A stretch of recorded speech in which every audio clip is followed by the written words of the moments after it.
দোকানের দামে beef stake ছাড়াই ঘরে নর্মাল গরুর মাংস দিয়ে তৈরি করে নেব মজাদার বিফ চাপ। এই বিফ চাপটা ফ্রিজে রাখা গরুর মাংসের টুকরো দিয়েই চাইলে যখন তখন বানিয়ে নিতে পারবেন। ঘরের সামান্য উপকরণে তৈরি এই রেসিপিটি আপনাকে দিবে হুবহু একদম রেস্টুরেন্টের স্বাদ। প্রথমেই বিফ চাপ বানানোর জন্য মাংসের টুকরোগুলোকে ভালোভাবে ধুয়ে পানি ঝরিয়ে নিতে হবে। এরপর কাঁটা চামচ দিয়ে মাংসের এপিট ওপিট খুব ভালো করে কেচে নিতে হবে, যাতে মাংসের ভিতর মশলাগুলো খুব ভালো করে ঢুকে যায়। এরপর স্বাদ মতো লবণ, কাশ্মীরি মরিচের গুঁড়া, জিরা গুঁড়া, ধনিয়া গুঁড়া, গোলমরিচের গুঁড়া, আদা বাটা, রসুন বাটা দিয়ে নেব।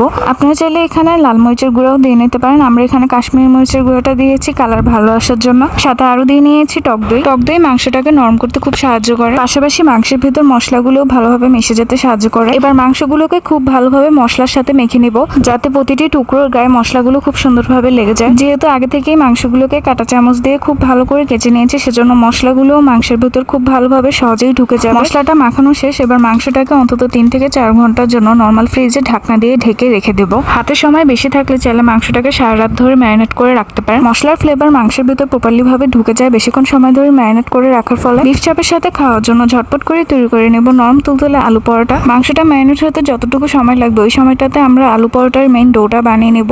আলু পরোটাটা বানানোর জন্য প্রথমে এখানে আমরা ময়দা নিয়ে নিয়েছি 2 কাপের মতো। তারপর স্বাদ মতো লবণ আর পরিমাণ মতো তেল দিয়ে মেখে নিয়েছি। প্রয়োজন অনুযায়ী এখানে আমরা একটু পানি দিয়ে আটাটাকে খুব সুন্দরভাবে ভালো করে মেখে ডো বানিয়ে নিব। এই আটার ডোটি যত ভালোভাবে মাখা হবে ঠিক ততটাই কিন্তু নাস্তাটা খাস্তা, মচমচে আর পারফেক্ট হবে।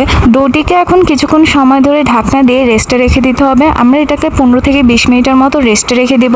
এর ফ্রিজ থেকে 3 থেকে 4 ঘন্টা পর নামিয়ে আমরা এটাকে একটু ঠান্ডা ভাবটা চলে যাওয়া পর্যন্ত অপেক্ষা করেছি। তারপর প্যানে এখানে আমরা সরিষার তেলটা একটু গরম করে নিয়েছি। এখানে সরিষার তেল দিয়ে আমরা বিফ চাপটা ভেজে নেব, এতে ফ্লেভারটা বেশি ভালো আসবে। একে একে সবগুলো বিফ চাপ দিয়ে নিয়েছি।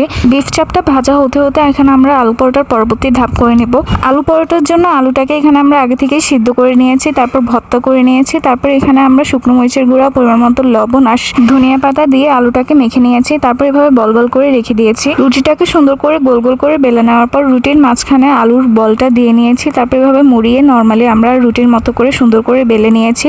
আলু দিয়ে রুটিটাকে মুড়িয়ে নেওয়ার পর আলতোভাবে আস্তে আস্তে করে রুটিটাকে বেলে নিতে হবে, না হলে আলুর পুর বেরিয়ে যাওয়ার সম্ভাবনা আছে। চাপগুলো সরিষার তেল দিয়ে ভাজার ফলে এটির স্বাদ 10 গুণ বাড়িয়ে দেয়। চুলার আঁচ মাঝারিতে রেখে এপিট ওপিট উল্টে পাল্টে সুন্দর একটা পোড়া পোড়া লালচে ভাব আসা পর্যন্ত ভেজে নেব। উপরে একটা ক্রিস্পি বা মচমচে ভাব আসলেই বুঝতে পারবেন আমাদের বিফ চাপটা একদমই খাওয়ার জন্য রেডি। তাওয়াটা গরম হওয়ার পরে আমরা আমাদের রুটিটা দিয়ে নেব। রুটিটা এপাশ ওপাশ উল্টিয়ে পাল্টিয়ে আমরা একটু ছেঁকে নেব। তারপর আমরা এখানে তাওয়াতে ঘি দিয়ে রুটিটাকে আবারও উল্টিয়ে পাল্টিয়ে ভেজে নেব।